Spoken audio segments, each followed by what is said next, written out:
Всем здравствуйте! Вы на моем рукодельном канале, с вами Любовь. Сегодня по просьбе зрителей моего канала буду шить чехол для швейной машины. Подойдет он не только для хранения, но и для транспортировки. В моей машине чехол для хранения предусмотрен заводом-изготовителем, поэтому переноску буду шить с учетом этого чехла. Для начала, конечно, нужно определиться с размерами.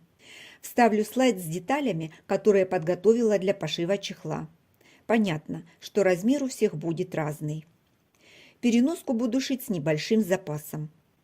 Для пошива буду использовать джинсы, их я уже распорола и проутюжила.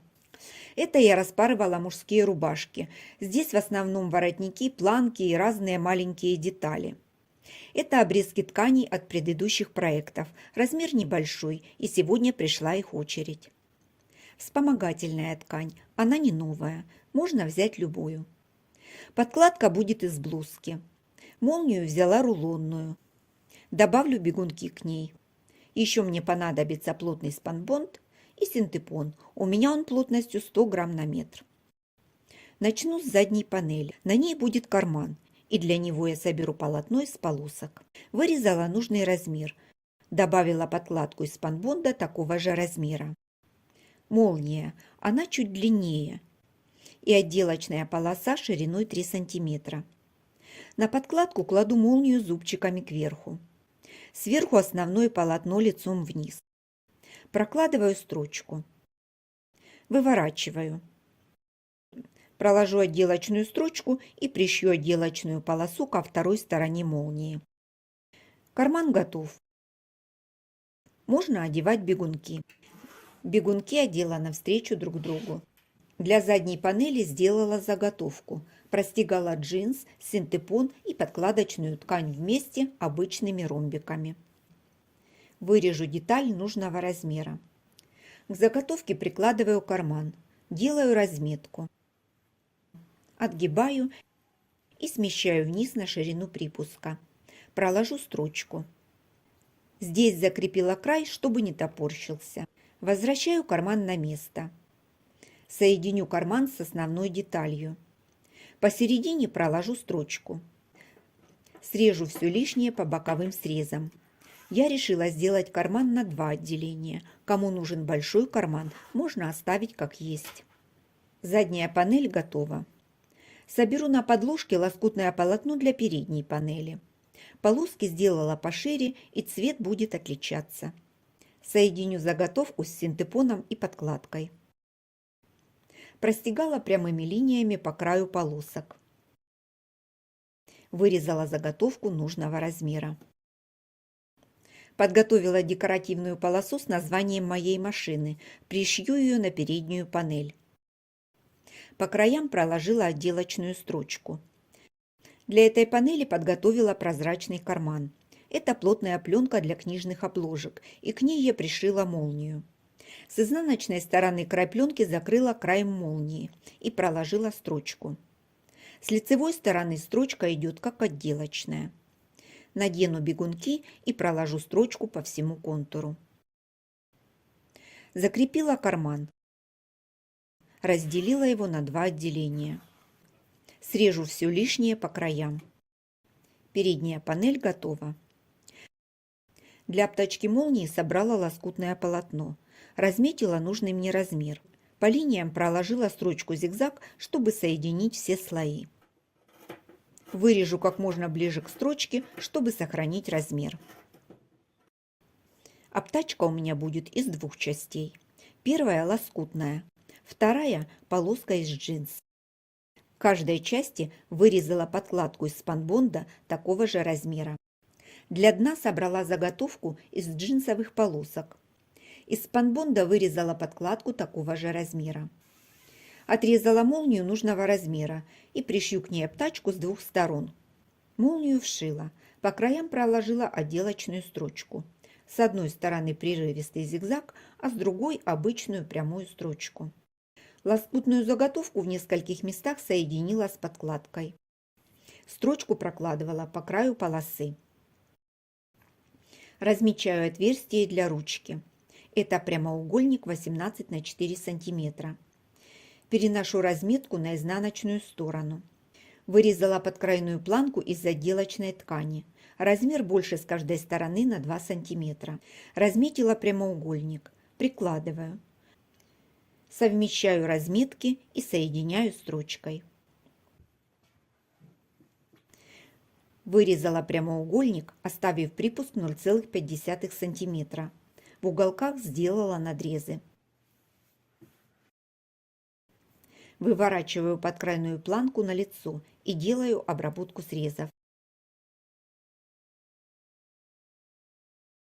Получилось окошечко для доступа к ручке. Я его закрою декоративным клапаном.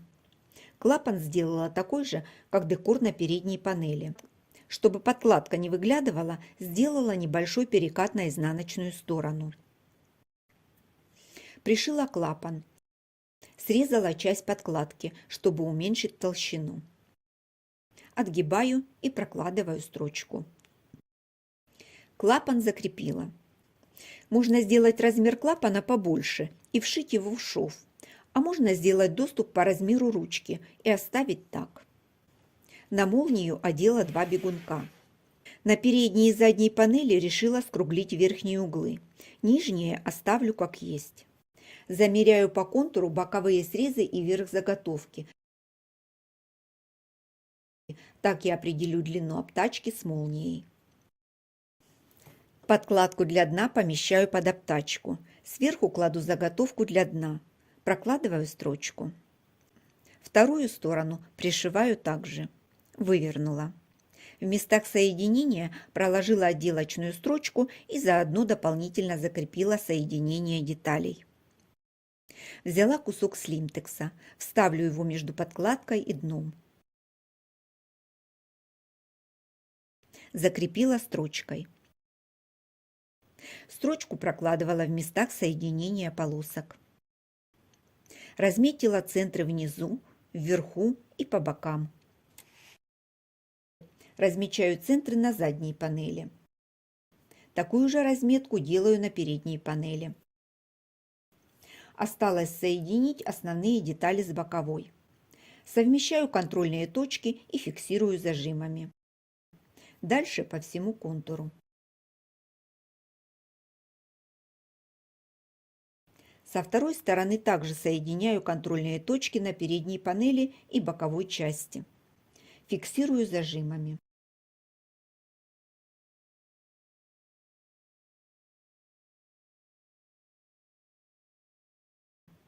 Прокладываю строчку.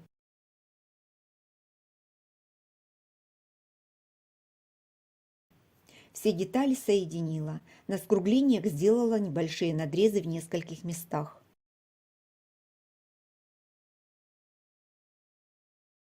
В уголках тоже сделала насечки. Детали соединяла при помощи узкой лапки для втачивания молнии.